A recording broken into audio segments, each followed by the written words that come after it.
So I have a question, Mario. So in general, how big are your data sets? So how many images do you use, like, just to give an example? It totally depends. I mean, of course, you usually try to make your data sets as big as possible, because otherwise you run into danger of just overfitting, which is kind of that thing.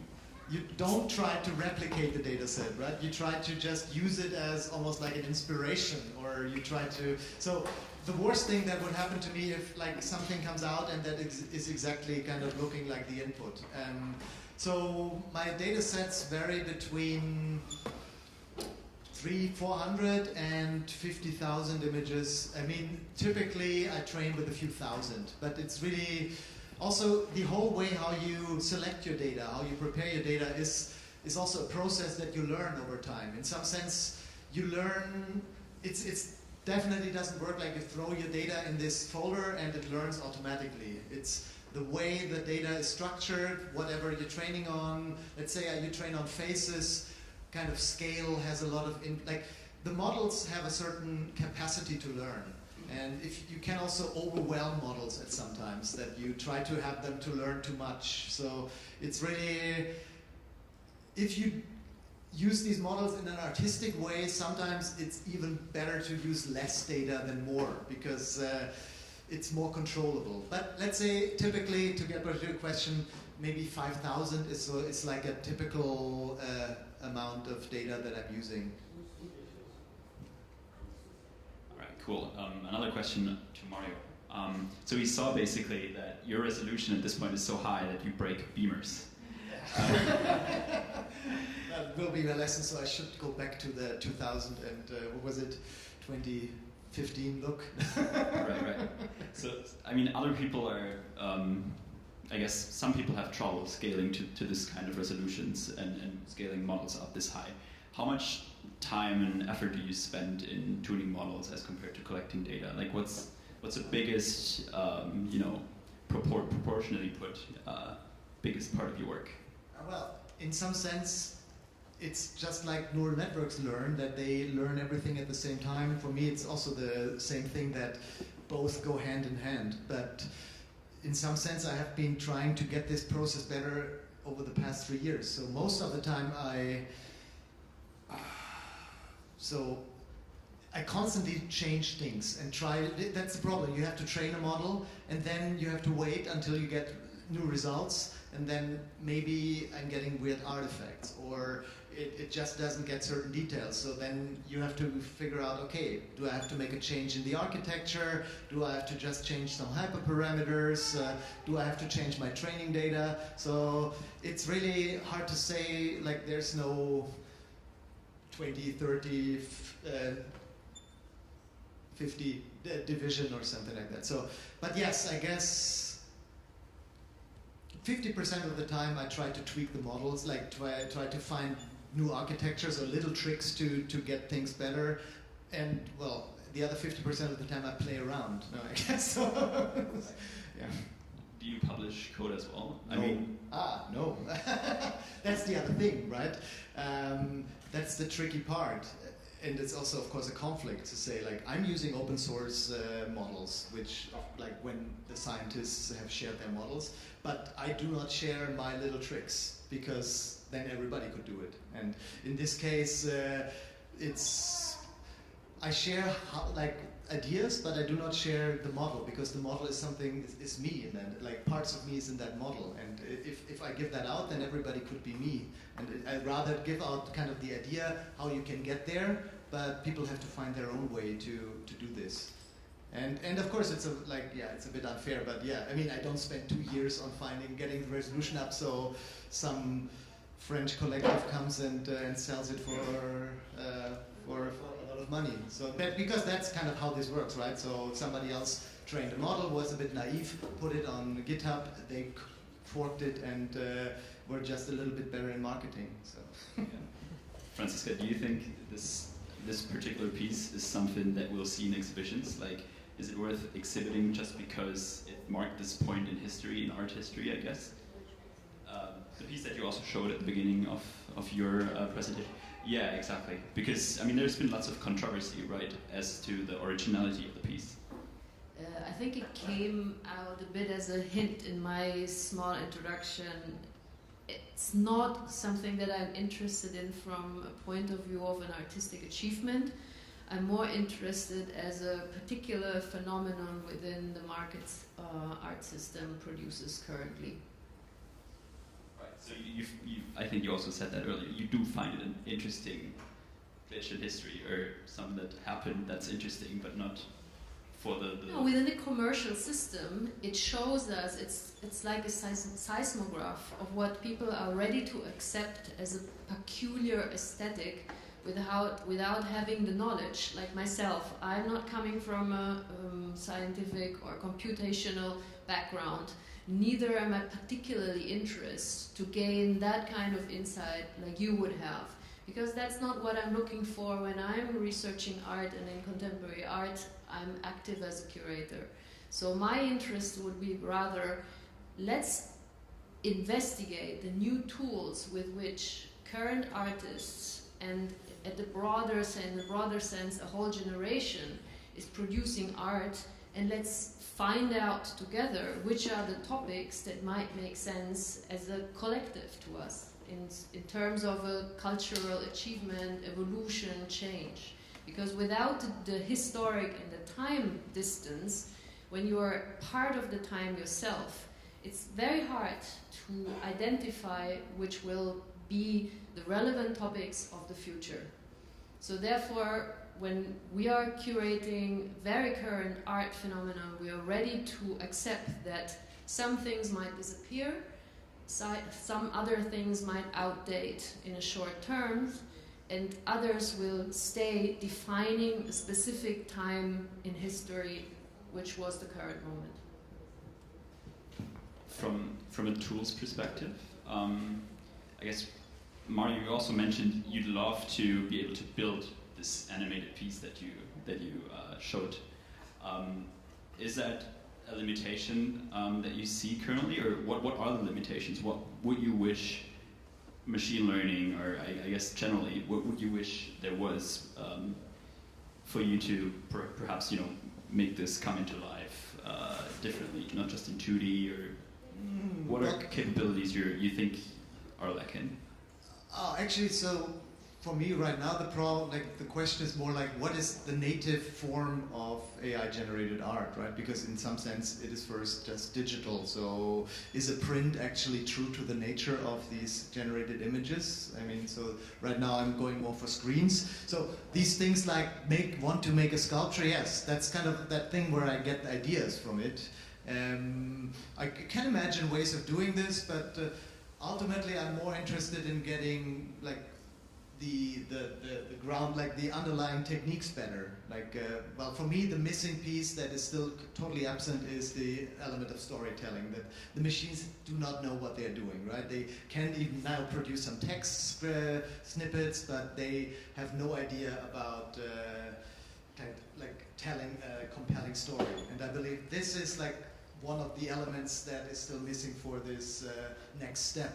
Because then, once you have, like a machine is able to kind of bring us through the winter, then you can take that and run it through latent space and make images, movies, anything else from it. So that, for me, the more interesting part is like what is happening in research, what next steps are kind of like from the GAN, which is kind of like the standard element, but like what you are working on, absolutely. So this is kind of what fascinates me most, where I can get new inspirations from. I really loved the scene arithmetic in Ali's talk as well. It kind of nicely shows what the machine is able to imagine, and it kind of is very analogous to, I guess, what humans are able to imagine. And I guess the point I find interesting is whether or not, for example, generative models like GANs or VAEs, whether they really just recompose bits and pieces of what they've seen, or whether they can go beyond. And I guess in that sense as well, like human imagination, can we go beyond of what we've collected and seen? Probably not. So do they have the same limitations? Do we have the same limitations? What do you think, Ali? So is this on? Yeah. in machine learning, people always talk about the concept of generalization. This is absolutely fundamental to any machine learning model. And generalization is necessary because it allows the system to do something that was outside of its training data. So it allows it, for example, to take a picture of a cat that it's never seen before and to recognize that it is a cat. And when you look at generalization, you actually realize that it's pretty poorly defined what exactly that means. So there's the concept of overfitting, which is what you talked about, which is only memorizing what was in the data and nothing else. And there's potentially what some people call underfitting, which is like going too far beyond the data. So like generalizing too much. And if you think about it, you end up seeing that there's a Goldilocks amount of generalization that we're typically after. So when we train a GAN or a VAE or a classification system, we wanted to generalize just the right amount.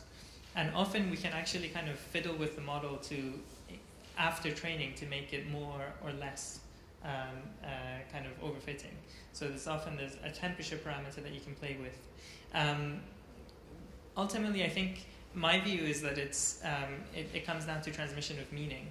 So it's very easy to write a computer program that generates things that are completely new every time, and that's just random pixels.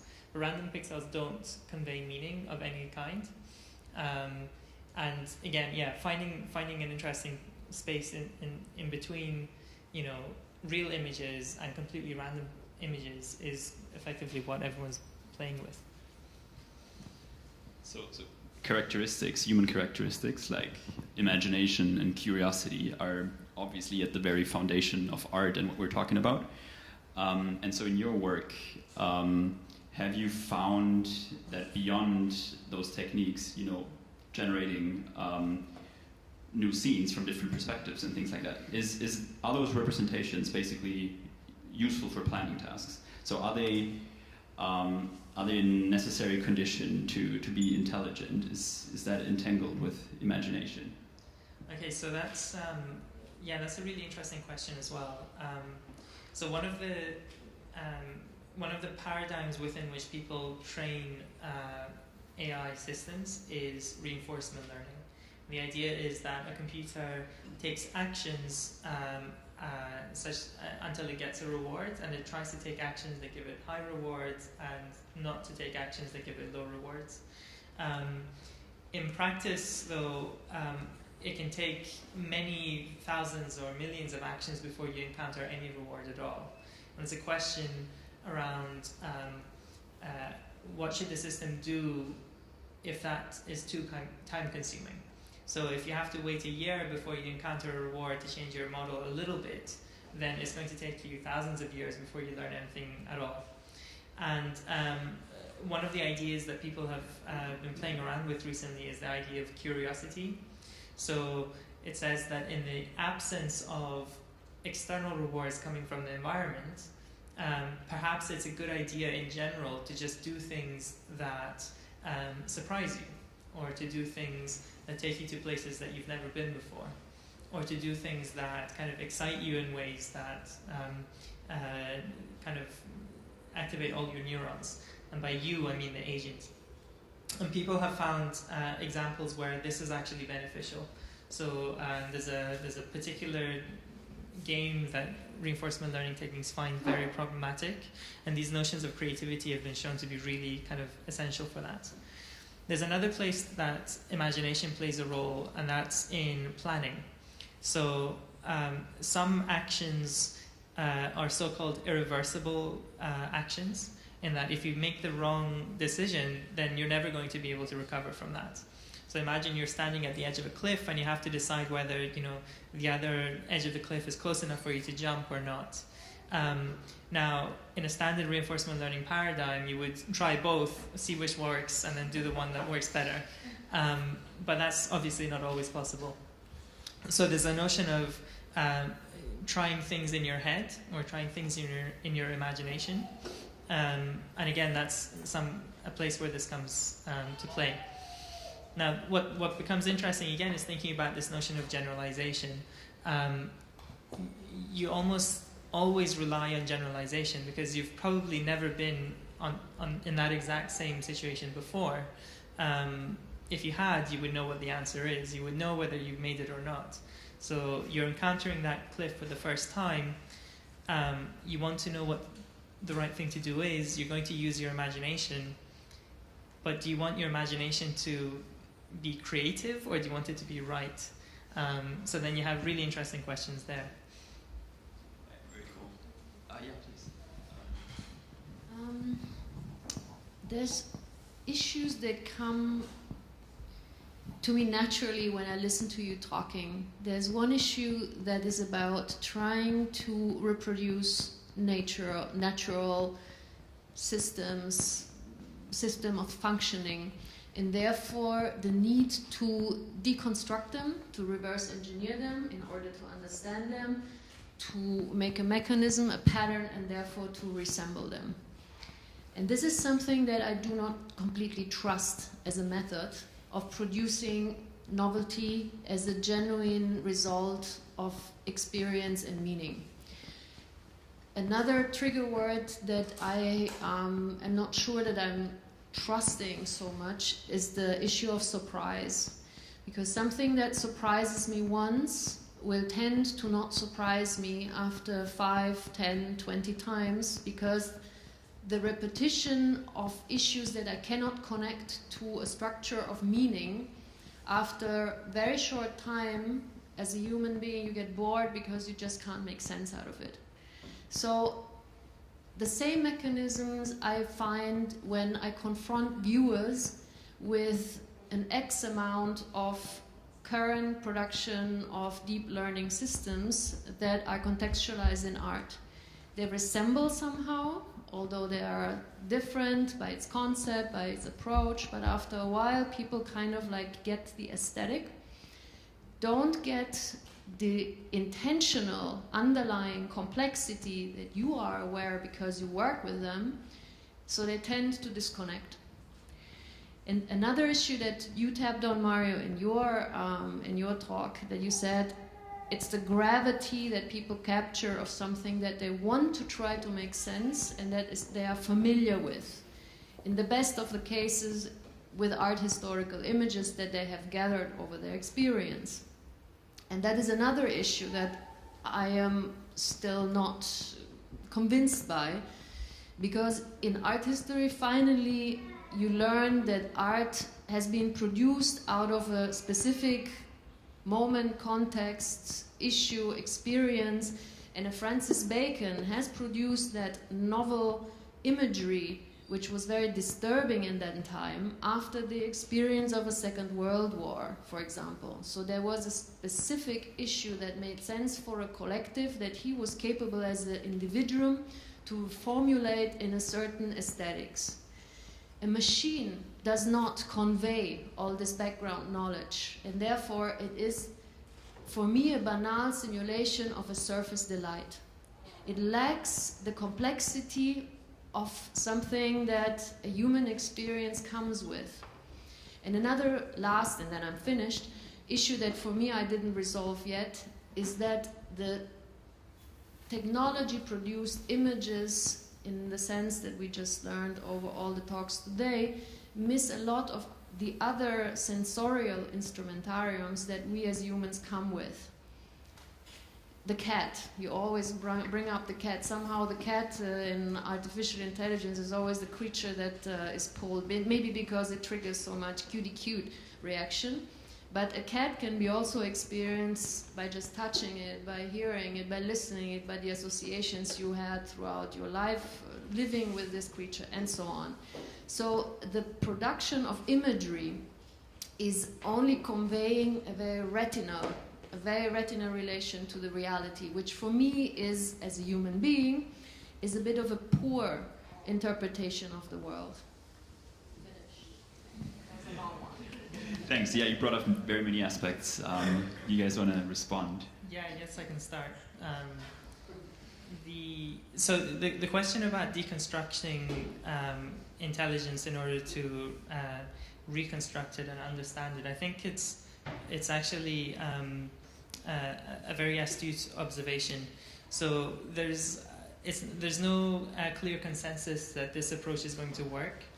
And when I talk about things like curiosity and planning, it's more in the sense of observing the fact that we do that, or we appear to do that, as one of the few examples of intelligence that we have in the universe. And trying to figure out ways that we can get our systems to do things that resemble those activities, either by building them in or creating some other framework that allows these things to emerge. So a phrase that's often used in AI and machine learning these days is like end-to-end learning. And the idea behind end-to-end learning, where possible, is to not build these things in. So to not say, I'm going to have a planning module or a surprise module or a curiosity module, but to develop something that has those properties as emergent properties. I think a really good example of this actually is Go. So Go is really striking because as humans, when we play Go, I don't actually play Go, but what I've been told and what I've heard from people is that for thousands of years, people used to express very almost artistic notions that they would use to play. They would say that there's a sense of beauty in a particular move, or there's a sense of aggression in a particular move, or defensiveness, or they would say that the board feels heavy on one side or dark on the other side. And in hindsight, now that we have a system that appears to play Go better than humans do, or appears to play it as well as humans do, we find that we didn't actually need to build those things into the system. There is no beauty detector in AlphaGo. There is no aggressiveness detector in AlphaGo. Yet the system does things that to us are beautiful or aggressive or creative. And I think that's a good example of how we can appeal to these notions in order to develop an understanding, but it may well be the case that the system that actually works doesn't have this in any identifiable way. I guess I'll pass the rest to you. Yeah.